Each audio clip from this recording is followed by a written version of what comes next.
ओम श्री गणेशाय नमः। अथः मंगलाचरणम् ओंकारबिन्दुसंयुक्तं नित्यं ध्यायन्ति योगिनः कामदण्डं मोक्षदण्डं चैव ओंकाराय नमो नमः। प्रवक्ता आधारपुरुषस्य नामः डॉक्टर कृष्ण नारायण झा, सहायक प्रोफेसर, चूथालाल संस्कृत महाविद्यालय मझोलिया, पश्चिमी चंपारणम। कक्षा शास्त्री प्रतिष्ठा तृतीय खंड में अनिवार्य प्रथम पत्र। इसमें निर्धारित पुस्तक का नाम है संस्कृत वाङ्मय का इतिहास, जो विश्वविद्यालय द्वारा 100 अंक की निर्धारित की गई है। आज का विषय है, शीर्षक है टिप्पणी के रूप में आयुर्वेद साहित्य। जो हम बराबर देखते हैं, ज्योतिष साहित्य, आयुर्वेद साहित्य, वेद साहित्य टिप्पणी के रूप में गतवर्ष पूछे गए थे।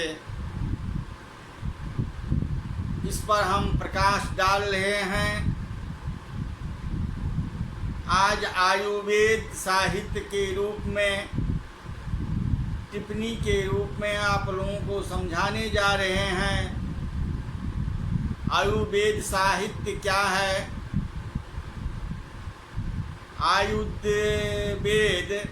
आयुर्वेद साहित्य भारतवर्ष का अत्यंत प्राचीन मानव उपयोगी विज्ञान है। तो आयुर्वेद साहित्य क्या है? भारतवर्ष का अत्यंत प्राचीन मानव उपयोगी विज्ञान है। यहाँ अथर्ववेद का ही एक उपवेद है। पूर्व के पाठ में मैंने आप लोगों को अथर्ववेद के एवं ऋग्वेद एवं यजुर्वेद के बारे में पाठ में के अंतर्गत आप लोगों को जानकारी दिए गए थे। तो यह आयुर्वेद साहित्य अथर्ववेद का ही एक उपवेद है। ऋग्वेद में आयुर्वेद विषयक तथ्यों की बहुत उपलब्ध होती है। अथर्ववेद में रोगों का निदान है, उनके उपचार तथा नाना प्रकार के दवा औषधि एवं औषधियों की जानकारी रखने वाला बड़ा ही ग्रंथ रत्न है। इस ग्रंथ रत्न में तपन अर्थात ज्वर की नाम, तपन ताप, जड़ की नाम संज्ञा है, तपन का नाम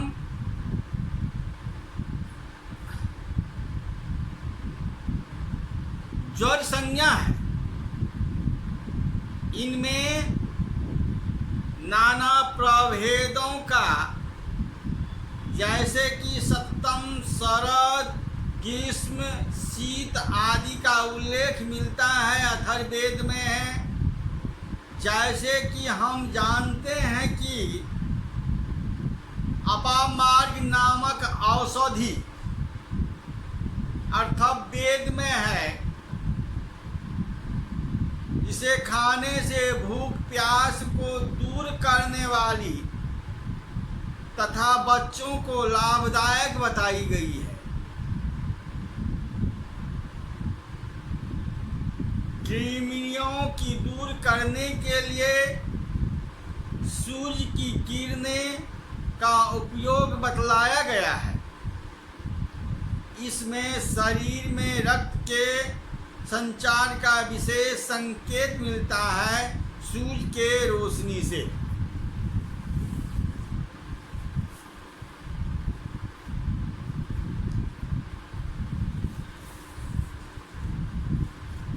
एक श्लोक द्वारा हम इसे साबित करते हैं कि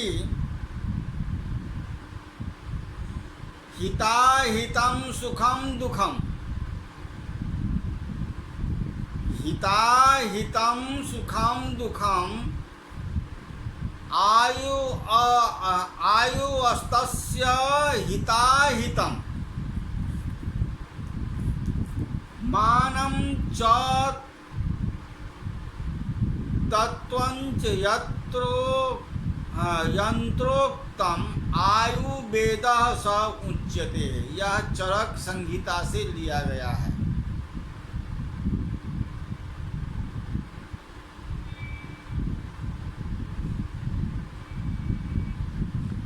अथर्ववेद का उपवेद हमारा यह आयुर्वेद शास्त्र है।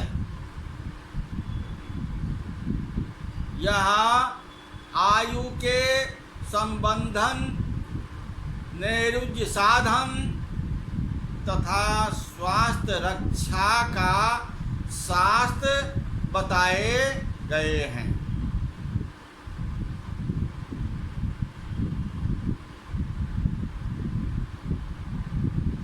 इसका प्रयोजन महर्षियों द्वारा बतलाए गए हैं। व्याधि से युक्त व्यक्तियों का व्याधि से मोक्ष पाने के लिए, स्वस्थ व्यक्ति के स्वास्थ्य की रक्षा, ये सब हमारे आदि मुनि ऋषियों ने प्रथम रोग का प्रमशन तो दूसरा रोग से रोग के प्रादुर्भाव का निरोध, अंग्रेजी में पहले को कहते हैं क्यूरेटिव और दूसरे को कहते हैं निगेटिव। दोनों ही आयुर्वेद के प्रयोजन है।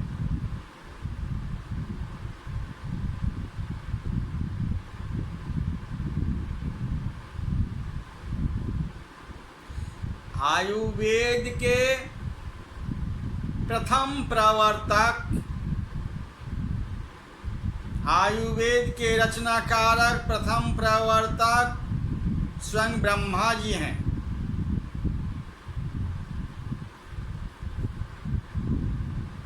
उनसे यह शास्त्र इस क्रम से विकसित हुआ।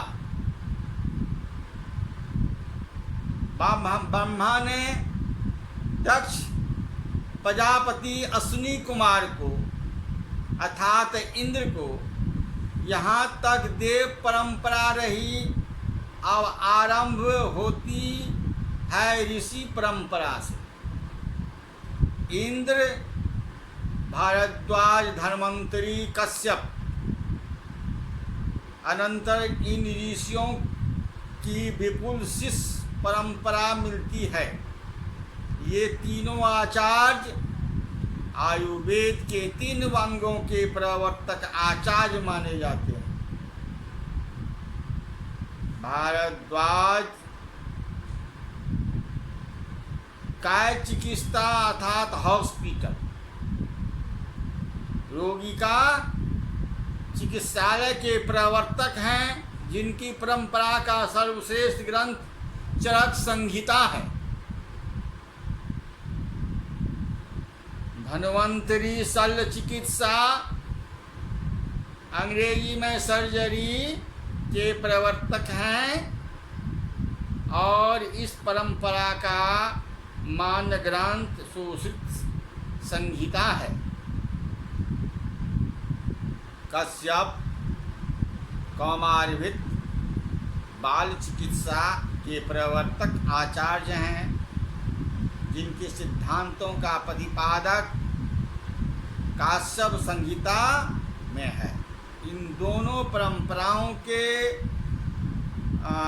अंतर्युक्त आचार्यों तथा ग्रंथकारों की एक लंबी सूची है, जिसमें कतिपय ही अनुमुद्रित होकर अध्ययन के लिए उपलब्ध है।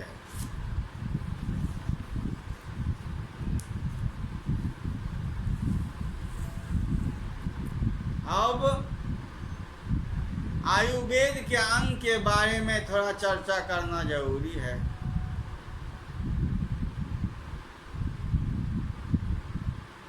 आयुर्वेद के 8 अंग हैं। आयुर्वेद के 8 अंग हैं।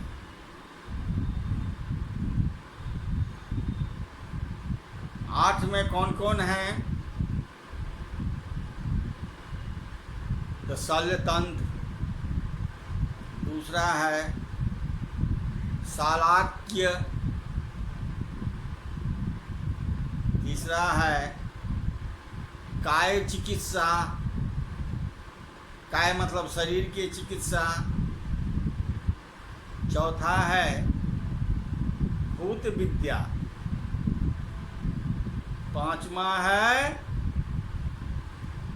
कौमारभित्य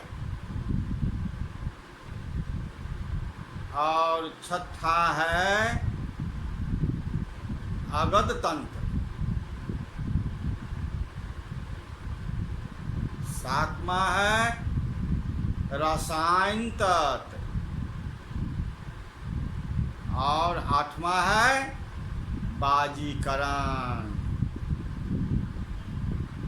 अब इन 8 अंगों के बारे में हम थोड़ा थोड़ा समय अभया के कारण थोड़ा थोड़ा जानकारी देना उचित समझते हैं। तो पहले तो शल्य तंत्र क्या है?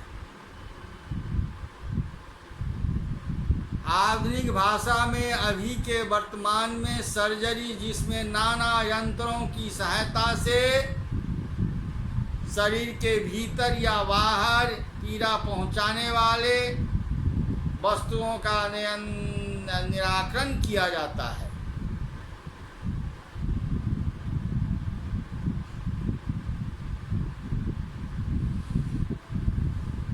अब दूसरा है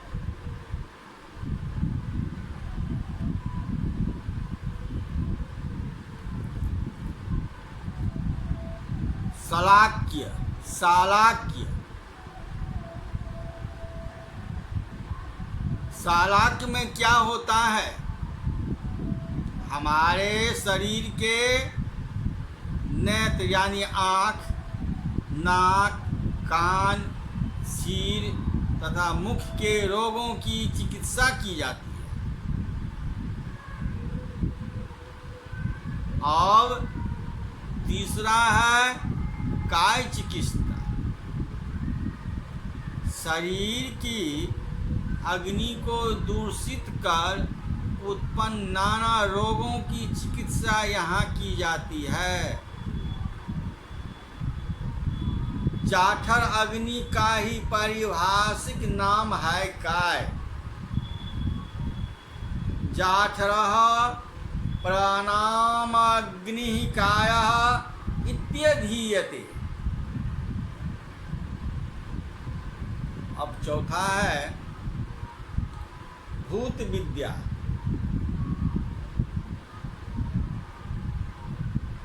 अथर्ववेद में भूत विद्या भी है। इसे बहुत लोग विश्वास नहीं करते हैं। देखिए भूत विद्यालय का चिकित्सा क्या है। भूत प्रेत आदि के द्वारा उत्पन्न दैहिक विकृतियों का निवारण करने वाली यह विद्या है। कौमार वृत्ति। अब पांचवा है कौमार वृत्ति। शिशु का भरण पोषण, उनके रोगों की चिकित्सा आदि की। कौमार वृत्ति क्या है? शिशु का, बच्चे का भरण पोषण, उनके रोगों की चिकित्सा आदि के बारे में जानकारी प्राप्त करना।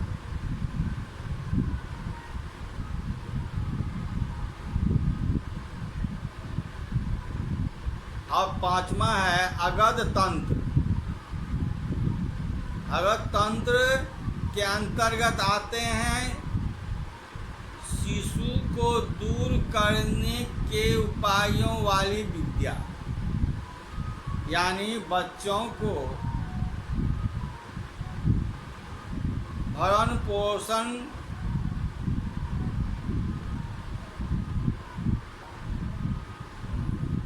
अगध तंत्र के बारे में विखों को दूर करने के उपाय वाली विद्या है। और रसायन विद्या तंत्र क्या है? जिस औषधि के द्वारा शरीर में सातों धातु यानी रस, रक्त, मांस, मेद, अस्थि, मज्जा और शुक्र रसायन तंत्र के अंतर्गत आते हैं। जिस औषधि के द्वारा शरीर में सातों धातु कौन है? तो रस, रक्त, मांस,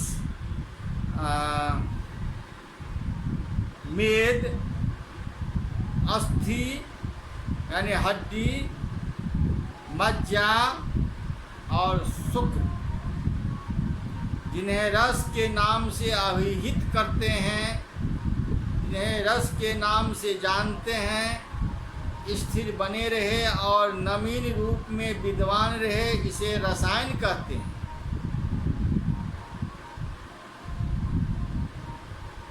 इसका विवरण देने वाला यह अंग है रसायन तंत्र। अब है आठवां बाजीकरण। बाजीकरण क्या है?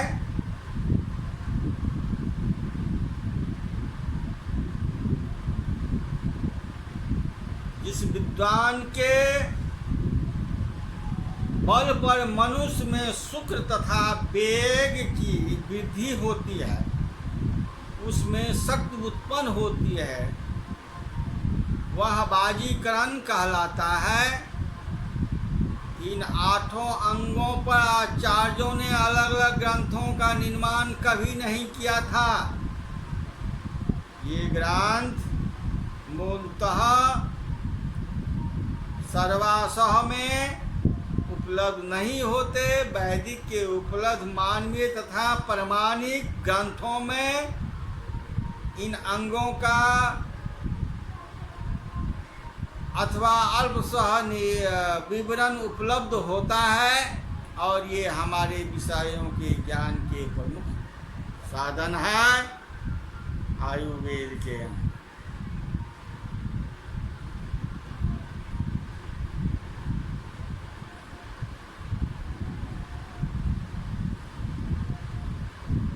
आयुर्वेद के इतिहास के बारे में, कालखंड के बारे में जानिए। आयुर्वेद के इतिहास को 3 खंडों में बांट दिया गया है। एक है संहिता काल, दूसरा है व्याख्या काल, तीसरा है विविध काल। अब देखिए संहिता काल कब से कब तक है।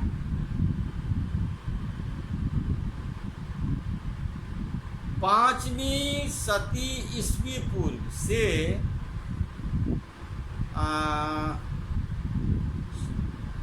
6वीं सदी ईस्वी तक यह आयुर्वेद की मौलिक रचनाओं का युग है। महर्षियों ने अपने प्रतिभिज्ञ ज्ञान द्वारा, लौकिक अनुभवों के द्वारा, दोनों के बल पर ग्रंथों का निर्माण किए, जो इस शास्त्र के आधार स्थानीय हैं। आयुर्वेद के त्रिमुनि चरक, सुश्रुत तथा वांगभट्ट के आविर्भाव का ही यही योग्य है। अब दूसरा है व्याख्या काल।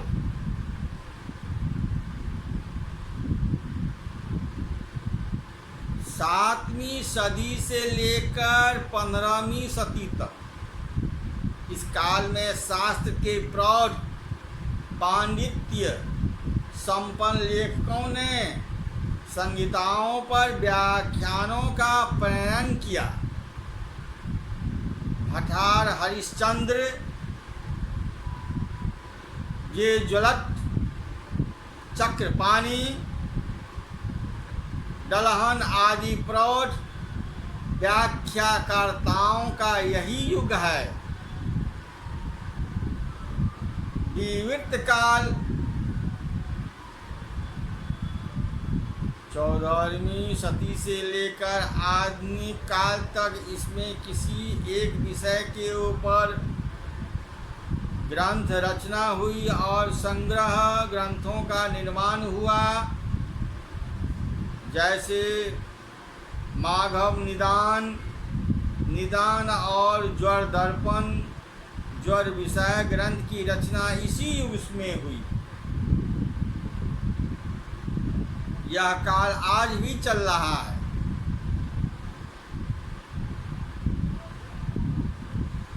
आयुर्वेद के साहित्य में प्रतिष्ठापूर्वक मुनित्रय अर्थात 3 मुनियों ने संक्षिप्त परिचय यहाँ प्रथमतः प्रस्तुत किया है, जिनके नाम है चरक, सुश्रुत और वाग्भट।